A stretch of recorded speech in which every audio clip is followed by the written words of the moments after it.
तो जमशेदपुर की हम बात करेंगे। एक तरफ जब शिक्षा की बात होती है तो शिक्षा जिसके बिना जीवन अधूरी सी लगती है। आज के समय में शिक्षा का स्कोप बहुत बढ़ गया है और पढ़ाई तो कई भाषाओं में होती है। खास करके हमने देखा है कि क्षेत्रीय मातृभाषा पर जरूर जोर दिया जाता है, लेकिन जमशेदपुर के पोटका में कई ऐसे स्कूल है जहां पढ़ाई तो हो रही लेकिन मातृभाषा का घोर अभाव भी नजर आ रहा है। इस पर देखिए रिपोर्ट। शिक्षा जिसके बिना जीवन अधूरा सा लगता है। आज के समय में शिक्षा का स्कोप बहुत बढ़ गया है। पढ़ाई कई भाषाओं में होती है, खासकर क्षेत्रीय मातृभाषा पर जोर दिया गया है। अविभाजित बिहार के समय से ही सही तरीके से बांग्ला, उड़िया एवं उर्दू विद्यालयों में शिक्षकों एवं किताब की आपूर्ति सही से होती थी, जिसके कारण पठन पाठन सही तरीके से चल पा रहा था। लेकिन अब सब बदला बदला सा लगने लगा है। बिहार स्टेट बुक डिपो से किताब आना बंद हो गया है और ऊपर से एनसीईआरटी लागू होने के बाद से ही क्षेत्रीय मातृभाषा उर्दू, ओडिया और बांग्ला भाषा में बुक की छपाई भी बंद हो गई है। जमशेदपुर के पोटका के क्षेत्र का हाल भी यही है। मातृभाषा में बच्चे पढ़ाई नहीं कर पाते हैं।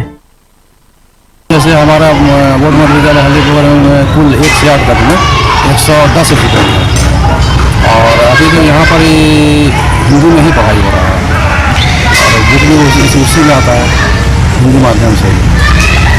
तो पहले ये बंगला बोर्ड था क्या? जैसे तो जब से तो हम आए हैं तो यही है बोर्ड मध्य विद्यालय हल्दीपुर। बंगला कई पुस्तक आया क्या? नहीं, हमने मैंने पीरियड में तो नहीं आया। 600 से ऊपर बच्चे बच्चियां वहां पर अभी अध्ययनरत हैं। लेकिन अफसोस की बात है एनसीईआरटी के द्वारा जो बुक्स अवेलेबल किया जा रहा है वो सोशल साइंस हो, मैथ हो, सारे बुक जो है उर्दू में कुछ भी स्क्रिप्ट से नहीं आ रहा, सारा स्क्रिप्ट रहता है हिंदी।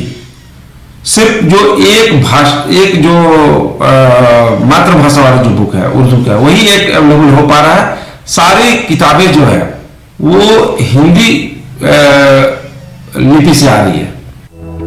मजबूरन बांग्ला, उड़िया, उर्दू और हिंदी बुक के माध्यम से पढ़ाई चलने लगी है, जिसके कारण स्थिति यह है कि क्षेत्रीय मातृभाषा जैसे उड़िया, बांग्ला एवं उर्दू भाषी काफी परेशान नजर आते हैं, क्योंकि उनके बच्चों को उड़िया की पढ़ाई नहीं होने से, बंगाल की पढ़ाई नहीं होने से वो अपनी मातृभाषा को खोते जा रहे हैं। बच्चे ना तो उड़िया बोल पाते हैं और ना ही उड़िया महापुराण पढ़ पाते हैं।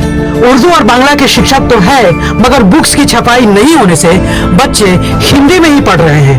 पोटका में कई ऐसे स्कूल है जिसका हाल यही है। बच्चे भी हैं, शिक्षक भी है, लेकिन उनकी भाषा में किताबें नहीं है।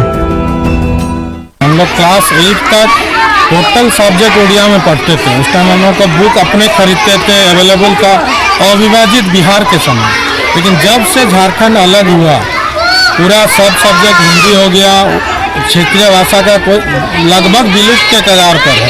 जबकि हम लोग यहाँ उड़िया वासी हैं, इस गांव में गार्जियन भी चाहता है, बच्चा भी उत्सुक है, लेकिन कोई फैसिलिटी नहीं है। बाध्य होकर हम लोग उड़िया को भूलते जा रहे हैं। अभी का बच्चा उड़िया कुछ नहीं जान पा रहा है। मेरा नाम मध्य विद्यालय खैरपाल उड़िया है और यहाँ पर हिंदी मीडियम में पढ़ाई होता है। बच्चे अपनी मातृभाषा को खोते जा रहे हैं, जिसकी वजह से अभिभावक भी काफी परेशान हो रहे हैं और उम्मीद लगाकर बैठे हैं कि हमारे बच्चे अपनी मातृभाषा से वंचित ना रह जाएं। शिक्षा तो उन्हें मिल रही है, लेकिन मातृभाषा का घोर अभाव है स्कूलों में। तो देखने वाली बात होगी कि क्या उनकी परेशानी का हल निकलता है।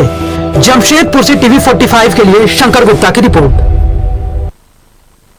और भी ज्यादा जानकारी के लिए हमारे सहयोगी शंकर गुप्ता फोन लाइन में बने हुए। शंकर, देखिए, अगर हम बात करें मातृभाषा को लेकर कहा जा रहा है यहाँ पे कि बच्चे अपनी मातृभाषा में नहीं पढ़ पा रहे, क्योंकि कहीं तो शिक्षक तो है लेकिन किताबें उन तक नहीं पहुंच पा रही है, जिसकी वजह से अभिभावक भी काफी ज्यादा चिंतित नजर आ रहे हैं। क्या कुछ जानकारी इस पर? पोटका में कई ऐसे विद्यालय हैं जो मातृभाषा में शिक्षा अविभाजित बिहार के समय में दिया जाता था। आज भी वे उर्दू विद्यालय और उड़िया विद्यालय, बांग्ला विद्यालय है, जहां शिक्षक नहीं है, बुक्स भी उपलब्ध नहीं है, वहाँ के अभिभावक जो उस भाषा को बोलते हैं या उससे पढ़ाई करते हैं, उन लोगों के लिए काफी संकट सा स्थिति उत्पन्न हो गया है कि जैसे उड़िया भाषा की यदि बात करें तो उड़िया भाषा के जो महापुराण है वो अपने बच्चे को नहीं पढ़ा पा रहे हैं।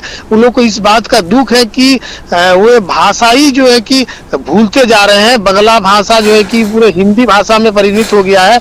अविभाजित बिहार के समय में शिक्षक भी थे और बुक्स भी आती थी, मगर अब जो है कि स्थिति यह है कि जब से झारखंड बना तब से अब तक जो है कि वहाँ बंगला बुक्स और उड़िया और उर्दू के बुक्स जो है कि नहीं आए, जिसके कारण मजबूरन इन विद्यालयों में हिंदी से ही पढ़ाई हो रही है। जी जी शंकर, आपका बहुत बहुत शुक्रिया तमाम जानकारी के लिए। तो बता दें आपको कि जमशेदपुर के पोटका में कई ऐसे स्कूल हैं जहां पढ़ाई तो हो रही है लेकिन मातृभाषा में नहीं पढ़ाई हो रही है, जिसकी वजह से बच्चों को परेशानी हो रही है। उनके अभिभावकों को चिंता सता रही है कि कहीं उनके बच्चे मातृभाषा से पढ़ने में वंचित न रह जाए।